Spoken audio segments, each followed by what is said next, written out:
നമസ്തേ. ഓം ശ്രീമാത്രേ നമ. ശ്രീദേവി അസ്ട്രോളജിക്കൽ ചാനലിലേക്ക് ഏവർക്കും സ്വാഗതം.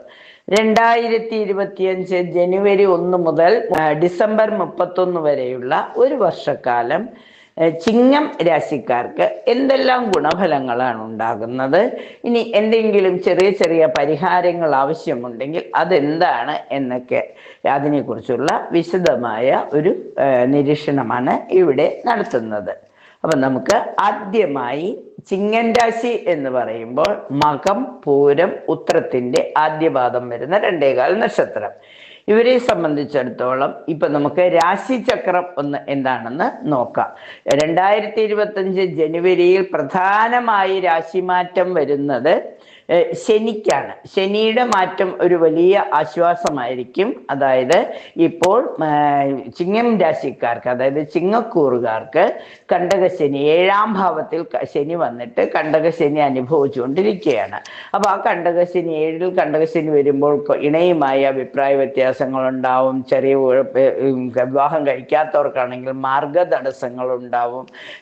അവരുടെ വളരെ പ്രിയപ്പെട്ടവരായിട്ടൊക്കെ വളരെ അഭിപ്രായ വ്യത്യാസങ്ങളൊക്കെ വരാനുള്ള സാഹചര്യങ്ങൾ ഉണ്ടായിരുന്നത് ഇപ്പോൾ മാറിക്കിട്ടുകയാണ്. 29/3/2025 2.5 വർഷമായി ശനിയുടെ സ്വക്ഷേത്രത്തിൽ നിന്നിരുന്നു.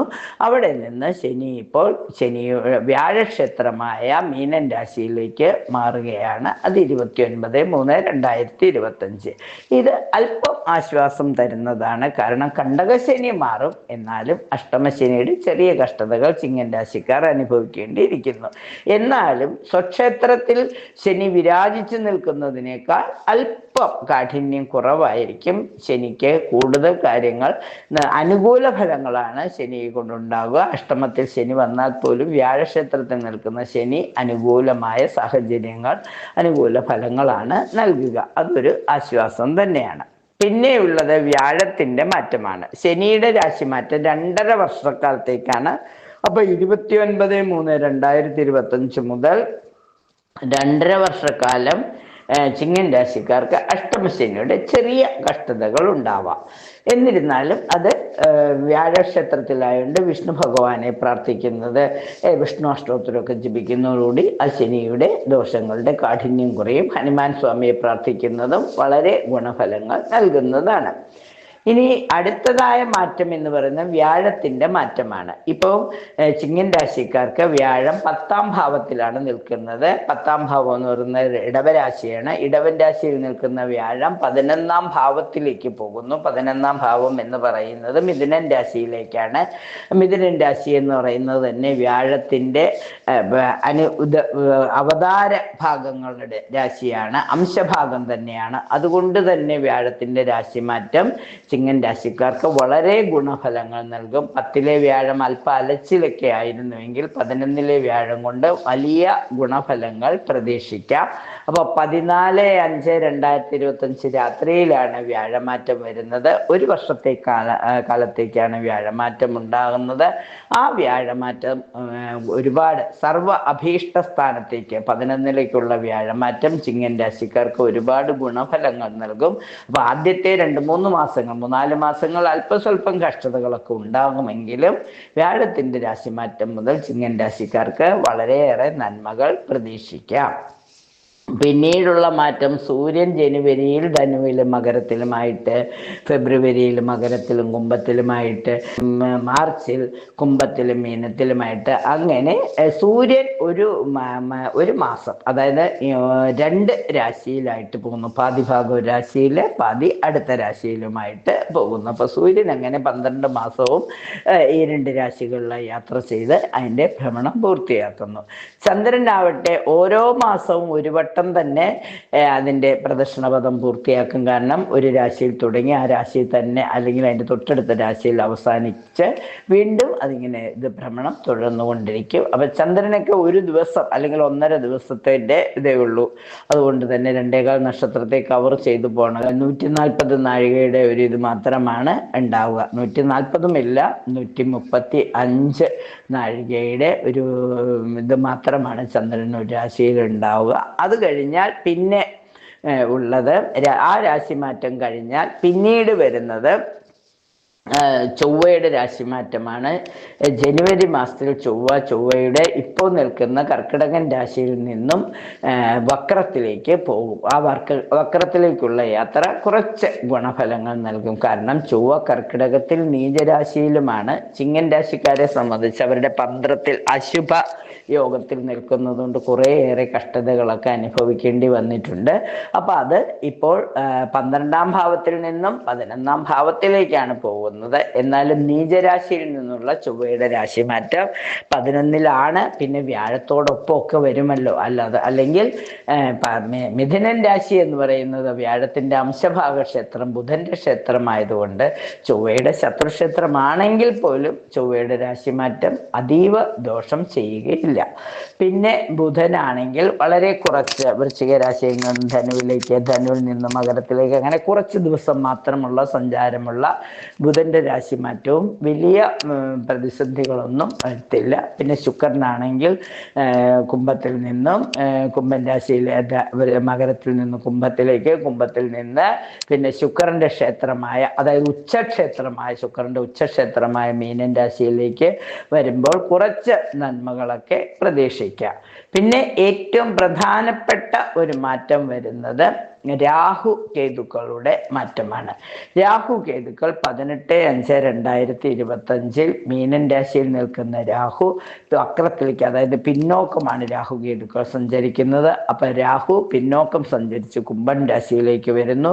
അത് ഇവരെ സംബന്ധിച്ചിടത്തോളം, കാരണം അഷ്ടമത്തിൽ നിൽക്കുന്ന രാഹു 7ാം ഭാവത്തിലേക്ക് വരുമ്പോൾ അല്പം ടെൻഷനൊക്കെ വരുവാനുള്ള കാരണമുണ്ട്. കാരണം രാശിയിലേക്ക് തന്നെയാണ് കേതു വരുന്നത്. രാശിയിൽ കേതു വരുമ്പോൾ ചെയ്യുന്നതൊക്കെ എല്ലാം അല്പം തടസ്സങ്ങൾ വന്നതിന് ശേഷമാണ്. ഇപ്പൊ 2ാം ഭാവത്തിലായിരുന്നു കേതു നിന്നിരുന്നത്, ഇപ്പോൾ സ്വന്തം രാശിയിലേക്ക് വരികയാണ്. അപ്പൊ അതിൻ്റെതായ കുറച്ച് രാഹു കേതു പൂജ ചെയ്യുന്നത്, രാഹു ഗണപതിക്ക് നാളികേരം ഉടയ്ക്കുന്ന, അന്നപൂർണേശ്വരി സ്ത്രീ പ്രാർത്ഥിക്കുന്നതൊക്കെ ചെയ്യുന്നതോടുകൂടി നാഗദേവതകൾക്ക് യഥാസമയങ്ങളും ആയില്യം നാളിലും പറ്റുമ്പോഴൊക്കെ രാഹുകേതുകൾക്ക് പൂജകളും വഴിപാടുകളും ഒക്കെ കഴിച്ച് നമുക്ക് ഈ വരുന്ന ചെറിയ ചെറിയ ദോഷങ്ങളൊക്കെ പൂർണ്ണമായും ഒഴിവാക്കുവാൻ സാധിക്കും. വാരാഹി ദേവിയെ പ്രാർത്ഥിക്കുന്നത് മൂലമൊക്കെ ഗുണഫലങ്ങൾ വർദ്ധിക്കുകയേ ഉള്ളൂ. ഇനി നമുക്ക് എന്തൊക്കെ മാറ്റങ്ങളാണ് വരുന്നത് എന്ന് നോക്കാം. അപ്പൊ കർക്കിടകം രാശി എന്ന് പറയുമ്പോൾ വളരെ വർഷത്തിന്റെ ആദ്യം ഇപ്പോൾ കണ്ടകശനിയൊക്കെ നിൽക്കുന്ന സമയത്ത് അല്പം ശ്രദ്ധിച്ച് വേണം കാര്യങ്ങൾ കൊണ്ടുപോകുവാൻ. കാരണം ചെറിയ ചെറിയ ബുദ്ധിമുട്ടുകളൊക്കെ വരാനുള്ള സാധ്യതകൾ ഉള്ളതുകൊണ്ട് നല്ല ശ്രദ്ധ ആവശ്യമാണ്. അപ്പോൾ 7ാം ഭാവത്തിലെ കണ്ടകശനി ആയതുകൊണ്ട് തന്നെ എല്ലാ കാര്യങ്ങളിലും വളരെ അധികം സൂക്ഷ്മത പുലർത്തണം. എല്ലാം വളരെ ശ്രദ്ധിച്ച് വേണം ചെയ്യാൻ. കാര്യങ്ങളിലെല്ലാം വിഘ്നവും അതുപോലെ ബന്ധങ്ങളിൽ വിള്ളലുകളും ഒക്കെ ഉണ്ടാകാം. തൊഴിൽപരമായ ബുദ്ധിമുട്ടുകൾ വന്നു ചേരും. സാമ്പത്തിക ക്ലേശം അനുഭവിക്കേണ്ടി വരും. ശരീരത്തിൻ്റെ അവയവങ്ങൾക്കൊക്കെ പല അകാരണമായ വേദനയോ നീർക്കെട്ടോ അസ്വാസ്ഥ്യങ്ങളോ വരുവാനുള്ള സാധ്യതകളുണ്ട്. അതുപോലെ തന്നെ ബന്ധുജനങ്ങളുമായിട്ടൊക്കെ മുതിർന്നവരായിട്ട് ആരുമായിട്ടും ഇടപെടുമ്പോൾ വളരെ ശ്രദ്ധിച്ച് വേണം ഇടപെടലുകൾ നടത്തുവാൻ. സാമ്പത്തിക മേഖലയിൽ അല്പം ബുദ്ധിമുട്ടുകളൊക്കെ വരാനുള്ള സാധ്യതകളുണ്ട്. കയ്യിലുള്ള ധനം ഒന്നിനും തികയാതെ വരും. എത്ര പണം കിട്ടിയാലും നമുക്ക് ബാധ്യതകൾ നിറഞ്ഞു നിൽക്കുന്ന ഒരു സമയമാണ്. എന്നാൽ അല്പസ്വല്പം നല്ല ഭാഗ്യങ്ങളൊക്കെ മെയ് 15 ശേഷം വരാവുന്നതാണ്. വിദ്യാർത്ഥികൾക്ക് അത്ര വലിയ ഗുണങ്ങളൊന്നും ഉണ്ടാവില്ല. എത്ര നന്നായി പഠിച്ചാലും ആ പഠനത്തിനനുസരിച്ചിട്ടുള്ള ഫലം കിട്ടില്ല. അപ്പൊ അതുകൊണ്ട് മൂകാംബിക ദേവിയെ മനസ്സറിഞ്ഞ് പ്രാർത്ഥിക്കുന്നത് എപ്പോഴും നല്ലതാണ്. എന്ത് നല്ല തീരുമാനങ്ങൾ എടുക്കുമ്പോഴും മനസ്സറിഞ്ഞ് നന്നായിട്ട് പ്രാർത്ഥിക്കുകയും ശനിയാഴ്ചകളിൽ ശാസ്താവിന് നീരാഞ്ജനം തെളിക്കുന്നത്, വിഷ്ണുമായ സ്വാമിയെ പ്രാർത്ഥിക്കുന്നത്, ഹനുമാൻ സ്വാമിയെ പ്രാർത്ഥിക്കുന്നതൊക്കെ കൂടുതൽ ഗുണഫലങ്ങൾ നൽകും. അതുപോലെ തന്നെ കഴിയുന്നത്രയും ക്ഷേത്ര ദർശനത്തോടൊപ്പം തന്നെ വളരെയേറെ പ്രാർത്ഥനകൾ, അതായത് വരാഹി ദേവി നിത്യം രാത്രികാലങ്ങളിൽ ജപിക്കുന്നത് ഒക്കെ കൂടുതൽ ഗുണഫലങ്ങൾ അനുഭവിക്കുന്നതിന് സാധ്യമാകും. ഇപ്പൊ ഒരു മെയ് പകുതിയൊക്കെ കഴിയുമ്പോൾ ബന്ധുജനങ്ങളൊക്കെ ഒരു ഇഷ്ടഭാവത്തിലേക്ക് വരും, കുടുംബ സൗഖ്യം വരും, ദാമ്പത്യ ക്ലേശവും അപകടങ്ങളൊക്കെ കുറേശ്ശൊക്കെ ഒന്ന് വിട്ടുമാറും. പിന്നെ കുടുംബത്തിൽ ഇടയ്ക്കിടയ്ക്ക് അഭിപ്രായ വ്യത്യാസങ്ങളുണ്ടാകും, അഷ്ടമശനിയുടെ ചെറിയ കഷ്ടതകളൊക്കെ അനുഭവിക്കേണ്ടി വരും. ഉദ്യോഗാർത്ഥികൾക്ക് ഈ കർമ്മ പ്രതിബന്ധങ്ങളൊക്കെ വരാനുള്ള സാധ്യതയുണ്ട്. തീരുമാനിച്ച വിവാഹം തന്നെ ചിലപ്പോൾ മുടങ്ങിപ്പോകാനുള്ള സാധ്യതകളൊക്കെ ഉള്ളതുകൊണ്ട് വളരെയേറെ ശ്രദ്ധിച്ച് മുന്നോട്ട് പോകേണ്ട ഒരു കാലഘട്ടമാണ്. രാഷ്ട്രീയ രംഗത്തുള്ളവർക്കൊക്കെ പരസ്പരം പാരവയ്ക്കലൊക്കെ വരുവാനുള്ള സാധ്യതയുണ്ട്. ഉറച്ച സീറ്റിൽ നിന്ന് ചിലപ്പോൾ മാറിപ്പോകുന്ന സാഹചര്യവും വരും. സുഹൃബന്ധങ്ങളൊക്കെ അല്പം വഷളാവാനുള്ള സാധ്യതയും കാണുന്നുണ്ട്. കാർഷിക മേഖലയിലുള്ളവർക്ക് ഏതാണെങ്കിലും പുതിയ രീതികൾ പ്രയോഗിക്കേണ്ടതായി വരും. പഴയ രീതിയിൽ വിജയിച്ചു നിൽക്കുവാൻ സാധിക്കാതെ വരുന്നതാണ്. പൊതുവെ അല്പം കഷ്ടതകൾ നിറഞ്ഞ ഒരു വർഷമാണ്. വ്യാഴപ്രീതി വരുത്തുക, ദാനധർമ്മങ്ങൾ ചെയ്യുക, സത്സംഗങ്ങളിൽ പങ്കെടുക്കുക, വ്യാഴാഴ്ച വ്രതമെടുക്കുക. അതുപോലെ തന്നെ വ്യാഴാഴ്ചകളിൽ മഞ്ഞ വസ്ത്രങ്ങൾ ധരിക്കുക, വിഷ്ണു സഹസ്രനാമവും ലളിതാ സഹസ്രനാമവും മുടങ്ങാതെ ജപിക്കുക, വാരാഹി ദേവിയെ പ്രാർത്ഥിക്കുക, അന്നപൂർണേശ്വരി സ്തോത്രം നിത്യം ജപിക്കുക, സൂര്യഭഗവാനെ മുടങ്ങാതെ പ്രാർത്ഥിക്കുക. സൂര്യഭഗവാനെ എപ്പോഴും എല്ലാ ശത്രുദോഷങ്ങളിൽ നിന്നും, എല്ലാ പ്രതിസന്ധികളിൽ നിന്നും, എല്ലാ കഷ്ടതകളിൽ നിന്നും രക്ഷപ്പെടുത്താൻ ആദിത്യ ഹൃദയ മന്ത്രവും ഹനുമാൻ ചാലിസയും നിത്യം ജപിക്കുന്നത് വളരെ നന്നായിരിക്കും. ശ്രീരാമജയം ശ്രീരാമജയം എന്ന് നിത്യം എഴുതുക. നാഗദേവതകളുടെ അനുഗ്രഹത്തിനായി പ്രാർത്ഥിക്കുക. ഷഷ്ടിവ്രതം എടുക്കുക. സന്താനങ്ങൾക്ക് എല്ലാ സൗഭാഗ്യങ്ങളും വന്നു ചേരുന്നതിന് വേണ്ടി സന്താന സൗഭാഗ്യത്തിനായിട്ട് ഷഷ്ടിവ്രതം എടുക്കുന്നത്. അതുപോലെ സുബ്രഹ്മണ്യ സ്വാമി ക്ഷേത്രങ്ങളിൽ പാലഭിഷേകമോ അതുപോലെ തന്നെ പനിനീരഭിഷേകമോ ഒക്കെ കഴിക്കുമ്പോൾ സ്ഥല സംബന്ധമായ പ്രശ്നങ്ങളൊക്കെ മാറിക്കിട്ടും. ഭദ്രകാളിക്ക് ചൊവ്വാഴ്ചകളിൽ ചെത്തിപ്പൂമാലയോ ചെമ്പരത്തിപ്പൂമാലയോ ചെന്താമരയോ ഒക്കെ സമർപ്പിക്കുക.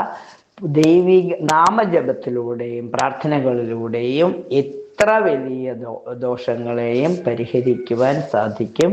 അപ്പോൾ തീർച്ചയായിട്ടും പ്രാർത്ഥനയുടെ അളവ് കൂട്ടുകയും എല്ലാം വളരെ ക്ഷമയോടെ വളരെ തന്മയത്വത്തോടുകൂടി ചെയ്യുവാൻ ശ്രദ്ധിക്കുകയും ചെയ്യുക. ദേഷ്യം, കോപം എല്ലാം മാറ്റി ക്ഷമിക്കുവാനുള്ള ക്ഷമ തരണേ എന്ന് രാവിലെ എഴുന്നേറ്റാൽ ഉടനെ തന്നെ ഗണപതി ഭഗവാൻ ഏത്തമിടുന്നത്. കാരണം രാശിയിൽ തന്നെയാണ് കേതു നിൽക്കുന്നത്. ഒരു കാരണവുമില്ലാതെ പ്രശ്നങ്ങൾ വരാനുള്ള സാധ്യത വർഷാവസാനം ആകുമ്പോഴേക്കും ഉണ്ടാവും. അപ്പം ഹേതു വരെ ഒന്നുമില്ലാതെ പ്രശ്നങ്ങൾ വരാത്താതിരിക്കാൻ, മാർഗം തടസ്സപ്പെട്ടു പോവാതിരിക്കാൻ എന്നും ഗണപതി ഭഗവാൻ ഏത്തമിടുന്നത്, അതുപോലെ തന്നെ ഹനുമാൻ ചാലിസ ജപിക്കുന്നത്, അന്നപൂർണേശ്വരിയെ പ്രാർത്ഥിക്കുന്നതൊക്കെ എല്ലാ നന്മകളും നൽകും. സൂര്യഭഗവാനെ നിത്യം ഗോൾഡൻ സൺറൈസ് എന്നൊരു സ്വിച്ച് വേർഡ് ഏത് സമയം ജപിച്ചുകൊണ്ടിരിക്കുന്നതും ഉദയിച്ചു വരുന്ന സൂര്യനെ പോലെ എല്ലാ പേരും പെരുമയും പ്രശസ്തിയും സൗഭാഗ്യങ്ങളും വന്നു ചേരും. ഈ 2025 ഏറ്റവും ശോഭനമായ ഒരു വർഷമായി തീരട്ടെ ചിങ്ങം രാശിക്കാർക്ക് എന്ന് ആശംസിച്ചുകൊണ്ട് നിർത്തുന്നു. നന്ദി, നമസ്കാരം.